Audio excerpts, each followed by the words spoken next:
June 2024 ইলেকশনের result বেরোনোর দিন ছিল। সমস্ত সংবাদ মাধ্যম যখন ভোটিং কাউন্টে ব্যস্ত ছিল, ঠিক সেই সময় আরও একটা ঘটনা ঘটেছে। সেটা হচ্ছে সেই দিন নিট 2024-এর রেজাল্ট বেরিয়েছে। ভারতবর্ষে ডাক্তারি পড়তে গেলে ক্লাস 11-12-এর পরে নিট নামক একটি সর্বভারতীয় স্তরের পরীক্ষা দিতে হয় এবং সেই পরীক্ষায় কোয়ালিফাই করলেই প্রথম 1,09,000 জন স্টুডেন্ট মেডিকেল পড়তে পারে। কিন্তু এতে আর বিচিত্র কি আছে? ঠিক আছে, ইলেকশন ডেটের সাথে নিটের রেজাল্টও বেরিয়েছে, এতে এত ভাবনার কি আছে? আসলে বিষয়টা ভাববার, কারণ প্রতি বছরের মতন যে কোনো সাধারণ পরীক্ষার মতন নিটের রেজাল্ট কিন্তু এই বছর বের হয়নি। এই নিট পরীক্ষাতে এবার একজন দুজন নয়, 67 জন টপ করলো। 720-তে 645 নাম্বার পেলেও যেখানে প্রতি বছর 5,000-এর মধ্যে স্টুডেন্টদের স্কোর থাকতো, এই বছর সেটা গিয়ে দাঁড়ালো 30,000। এনটিএর পক্ষ থেকে বলছে অবশ্য এই বছর স্টুডেন্টের সংখ্যা অনেকটা বেড়েছে তাই জন্য, কিন্তু যদি ভালো করে রেশিওটা দেখা যায় তাহলে প্রতি বছরই এই সংখ্যক স্টুডেন্ট কিন্তু বাড়ে। 2021-এ পরীক্ষা দিয়েছিল 15 লক্ষ স্টুডেন্ট, 2022-এ সংখ্যাটা বেড়ে দাঁড়িয়েছিল 17 লক্ষ, আর 2023-এ সেটা এক ধাপে 3 লাখ বেড়ে দাঁড়িয়েছিল 20 লক্ষ, আর ঠিক সেইভাবেই 2024-এও সেটা বেড়ে দাঁড়িয়েছে 23 লক্ষ। আমি এটা যতজন পরীক্ষার্থী রেজিস্টার করেছে না, যতজন পরীক্ষায় অ্যাপিয়ার করেছে তার নাম্বারটা বলছি। তাহলে 2022 থেকে 23-এও 3 লাখ স্টুডেন্ট বাড়লো, 2023 থেকে 24-এও 3 লাখ স্টুডেন্ট বাড়লো। তাতে এমন কি বিচিত্র হলো যে এত র্যাঙ্কের ডিফারেন্স হয়ে গেল?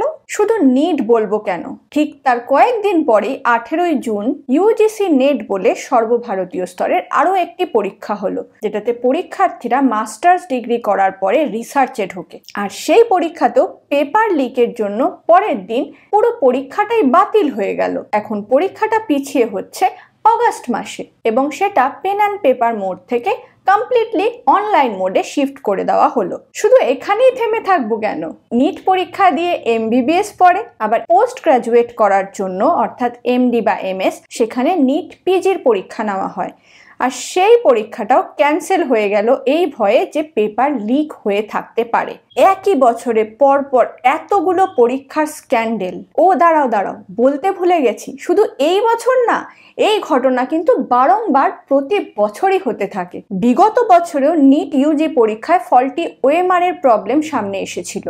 2021 সালের জেইই বা জয়েন্ট এন্ট্রান্স এক্সামিনেশনে মিখাইল সার্গিন নামক একজন রাশিয়ান একটা সেন্টারের পুরো সিস্টেমটাকে হ্যাক করে 820 জন স্টুডেন্টকে চিট করতে সাহায্য করেছে। সেই সময় সেই পরীক্ষার সিবিআই তদন্তও হয়েছে। শুধু এখানেই থেমে নেই, বিগত 5 বছরে 41টি পেপার লিকের নিউজ 14টি ডিফারেন্ট স্টেটে রেজিস্টার হয়েছে, যেটা সর্বমোট 1.4 কোটি ভারতীয় স্টুডেন্টের জীবনে প্রভাব ফেলেছে। সংখ্যাটা ভয়াবহ, তাই না? আর এটা তো শুধু রেজিস্টার কেসের সংখ্যা বলছি। আনরেজিস্টার্ড কেস যদি দেখা যায় তাহলে সংখ্যাটা শুধু ভয় দেখায় না, কাঁদিয়ে দেয় যে কি পর্যায়ে যাচ্ছে আমাদের দেশের ভবিষ্যৎ। আমাদের দেশে সর্বভারতীয় স্তরে টোটাল 300 খানা পরীক্ষা হয়, যার মধ্যে 50টা পরীক্ষা সরকার কন্ডাক্ট করে বিভিন্ন গভর্নমেন্ট জবের জন্য। এবার আমরা কি সত্যি এই পরীক্ষাগুলোকে স্কিপ করতে পারি, না দিয়ে বেরিয়ে যেতে পারি, এডুকেশন সিস্টেমকে জাস্ট বুড়ো আঙ্গুল দিয়ে চলে যেতে পারি? না, পারি না। কেন পারি না? কারণ আমাদের দেশের বৃহৎ পপুলেশন, এত কোটি জনসংখ্যা, একটা তো সিস্টেম চাই যেটা ইউনিফর্ম ক্রাইটেরিয়া মেনটেন করবে সিলেকশনের জন্য। তাই প্রত্যেকটা সংস্থাতেই যারা এই এক্সামিনেশনগুলো কন্ডাক্ট করছে তাদের রিফর্ম করাটা দরকার। এই বছর নিটের স্টুডেন্টরা রি-ইভ্যালুয়েশন চাইছিল, কিন্তু রি-ইভ্যালুয়েশন স্টুডেন্টদের নয়, এই সিস্টেমের দরকার। আর দুঃখের বিষয়, সেটাকে ইভ্যালুয়েট করার জন্য কেউ নেই। কিন্তু প্রতি বছর এই ধরনের সমস্যা থাকা সত্ত্বেও স্টুডেন্টরা পরীক্ষা দেওয়া থামায় না। প্রতি বছর স্টুডেন্টের সংখ্যা বেড়েই চলেছে। এটা কেন? কেন স্টুডেন্টরা বারবার ঠকে যাওয়ার পরেও সেই পরীক্ষার পিছনেই বারবার কোমর বেঁধে লেগে পড়েছে? এটা কিন্তু ভাবার বিষয়। কেন জানো? কারণ এই পরীক্ষাগুলো তোমাদের মনে, তোমাদের মতন স্টুডেন্টদের মনে একটা প্রেডিক্টেবিলিটি তৈরি করে। কিসের প্রেডিক্টেবিলিটি? যে না, এই পরীক্ষাটা যদি আমি ক্র্যাক করি তাহলে আমাদের ক্র্যাক করার পরবর্তী জীবন অনেক ভালো হবে, বেটার হবে। আমরা অনেক ওয়েলদি হব, আর আমাদের সমাজে অনেকটা রেসপেক্ট বেড়ে যাবে, আমাদের সোশ্যাল স্ট্যাটাস বেড়ে যাবে।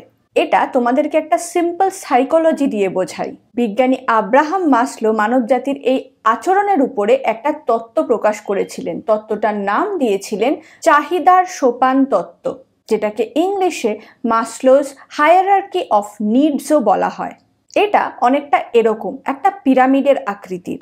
এই পিরামিডটা আসলে মানুষের আচরণ বোঝার জন্য একটা মডেল, যা আমাদের মনস্তাত্ত্বিক চাহিদা যেমন নিরাপত্তা, ভালোবাসা, অন্তর্ভুক্তি, আত্মসম্মান এবং আত্মপ্রকাশকে অন্তর্ভুক্ত করে।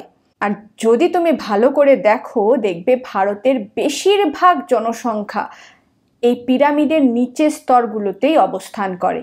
আমরা এখনো উপরের দিকে পৌঁছাতেই পারিনি। আমরা এখনো আমাদের বেসিক নিড, মৌলিক নিরাপত্তা, এইগুলোর চাহিদাই পূরণ করার তাগিদ অনুভব করি, যেখানে বেশিরভাগ মানুষেরই একটা কোয়ালিটি লাইফ নেই, একটা মানসম্পন্ন জীবন থেকে তারা বঞ্চিত। তাই এই ওয়েলথ, স্টেটাস এগুলোর পেছনে আমরা বেশি করে দৌড়াই। তাই যথেচ্ছ কারাপশন থাকার পরেও এই ওয়েলথ পাওয়ার আশায়, স্টেটাস পাওয়ার আশায় আমরা দৌড়ে মরি। কিন্তু এই ভিডিওটা বানানোর সময় রিসার্চ করতে গিয়ে আমাকে আরও একটা জিনিস ভাবিয়েছে। আমরা বিশেষত অভিভাবকরা গদে বাঁধা, যেটাকে আমরা ট্রেডিশনাল বলি, সেই সিস্টেম থেকে বেরোতে চায় না। প্রথমে স্কুল শেষ, তারপরে একটা এন্ট্রান্স পরীক্ষা দেওয়া, তারপরে একটা ভালো কলেজ যাওয়া, আর তারপরে চাকরি পাওয়া। এই হচ্ছে আমাদের স্টেপ বাই স্টেপ থিঙ্কিং। কিন্তু আমরা যদি এটাকে উল্টে দিয়ে দেখি, মানে আমরা আগেই ভাবি যে আমরা কি চাকরি পাবো, শুধু চাকরি পাবো না, কিভাবে আমাদের মূল্যায়ন করা হবে, কিভাবে আমরা কোনো একটা স্কিল ডেভেলপ করব যাতে আমাদেরকে সেই ফিল্ডে কেউ রিপ্লেস করতে না পারে। কেন আমি এই কথাটা বলছি জানো? কারণ এই কয়েক মাসের মধ্যেই একটা নিউজে দেখেছিলাম যে TCS কোম্পানির নাম নিশ্চয়ই শুনেছো, সেখানে বলা হচ্ছে যে প্রচুর রিক্রুটমেন্ট আছে, প্রায় 80,000, কিন্তু তারা রিক্রুটমেন্ট করার জন্য সঠিক ক্যান্ডিডেটকে পাচ্ছে না। যে কোনো বড় কোম্পানির হেডের যখনই আমি কোনো ইন্টারভিউ দেখছি, সেখানে প্রত্যেকে একটাই কথা বলছে যে আমরা রিক্রুট করব কাকে, যে স্কিলটা আমাদের দরকার সেই স্কিলের বেসিসে আমরা তো এমপ্লয় খুঁজেই পাচ্ছি না। একজন দক্ষ এমপ্লয় খুঁজতে তারা নাকি হিমশিম খেয়ে যাচ্ছেন। তাহলে কিন্তু একটা কনক্লুশনে আসা যায় যে এখানে সমস্যাটা চাকরির নয়, স্কিলের। স্কিল ডেভেলপ কেউ করছে না। মেডিকেল, ইঞ্জিনিয়ারিং এগুলো ছাড়া যে লক্ষ লক্ষ স্টুডেন্ট রয়েছে যারা গ্র্যাজুয়েশন করছে, তাদের সংখ্যাটাই কিন্তু বেশি। আমাদের দেশে যদি তুমি সার্ভে করো, দেখবে সব থেকে বেশি সংখ্যক স্টুডেন্ট BA পাস করে। তাহলে এই BA পাস যারা করে তাদের কি কোনো ভবিষ্যৎ নেই? অথবা যারা মিডিয়কার স্টুডেন্ট, যারা পড়াশোনায় অতটা ভালো নয়, তাদের কি কোনো ভবিষ্যৎ নেই? আছে। স্কিল ডেভেলপ করতে হবে। তুমি যদি আরো ডিপ রিসার্চ করো তাহলে দেখবে এখন ইন্ডাস্ট্রিরা গদে বাঁধা এডুকেশনটাকে অনেকেই দেখছে না। আর আমি কোনো আতিপাতি ইন্ডাস্ট্রির কথা বলছি না। গুগলের মতন কোম্পানিও তোমার ব্যাকগ্রাউন্ড এডুকেশনের থেকে তোমার স্কিল কতটা আছে সেটা চেক করছে। একজন প্লেন গ্র্যাজুয়েট স্টুডেন্টও যদি কোনো স্কিল ভালোভাবে ডেভেলপ করতে পারে, সে কিন্তু চাকরি পাচ্ছে। আর একজন সায়েন্স ব্যাকগ্রাউন্ডের স্টুডেন্ট, যে সায়েন্স নিয়ে পড়েছে ঠিকই, কিন্তু তার কোনো পার্টিকুলার ফিল্ডের দক্ষতা নেই, সে কিন্তু জবটা পাচ্ছে না। এখনকার জব স্কিল বেসড জব। তোমাকে কোনো একটা ফিল্ডে দক্ষ হতে হবে এবং সেই দক্ষতাটা তোমাকে অর্জন করতে হবে, আর সেটা পরিদর্শনের মাধ্যমেই তুমি বিভিন্ন ক্ষেত্রে চাকরি পাবে। আর সেই সমস্ত চাকরিগুলোই কিন্তু বেশ ভালো প্যাকেজ প্রোভাইড করে। আমি আমার এই ভিডিওর ডেসক্রিপশন বক্সে একটা ব্লুপ্রিন্ট, একটা স্প্রেডশিটের লিংক দিচ্ছি। সেই লিংকটায় ক্লিক করলে তুমি দেখতে পাবে যে এখনের জব মার্কেটে কি কি জব ইন ডিমান্ড, ইনফ্যাক্ট কোন কোন জবগুলো হাই ডিমান্ডেড জব, কোনগুলোতে কত প্যাকেজ দিচ্ছে, কোনগুলোর জন্য কি কি স্কিল ডেভেলপ করতে হচ্ছে। তার সাথে এটাও মেনশন আছে যে সেই ফিল্ডগুলোতে এই মুহূর্তে বিভিন্ন জব পোর্টালে কতগুলো করে জব আছে। আমি স্টুডেন্টদেরকে রিকোয়েস্ট করব, তোমরা নিজেদের প্যাশনটাকে খুঁজে সেই প্যাশনটাকে নিজের প্রফেশন বানানোর জন্য যা যা করণীয়, যা যা স্কিল ডেভেলপ করার দরকার, যা যা শেখার দরকার সেগুলো শেখো এবং জব অ্যাপ্লাই করা শুরু করো। এই সমস্ত জবের জন্য তোমার এডুকেশনাল ব্যাকগ্রাউন্ড ম্যাটার করবে না। তুমি বিএসসি পাস না বিএ পাস নাকি বিকম পাস, ডাজন্ট ম্যাটার। তুমি কি সার্ভ করতে পারবে সেটা ম্যাটার করে। তাই শুধু একটা দুটো জিনিসের পিছনে ছুটে নয়, এখন পৃথিবী যা চাইছে সেই অনুযায়ী নিজেকে ইভলভ করো আর নিজেকে পৃথিবীতে টিকিয়ে রাখার জন্য যোগ্যতা অর্জন করো। তোমাদের আগামী দিনের জন্য অনেক অনেক শুভেচ্ছা। দেখা হবে পরবর্তীকালে আবার এরকমই কোনো একটা গুরুত্বপূর্ণ ভিডিওতে। ততক্ষণ খুব ভালো থেকো।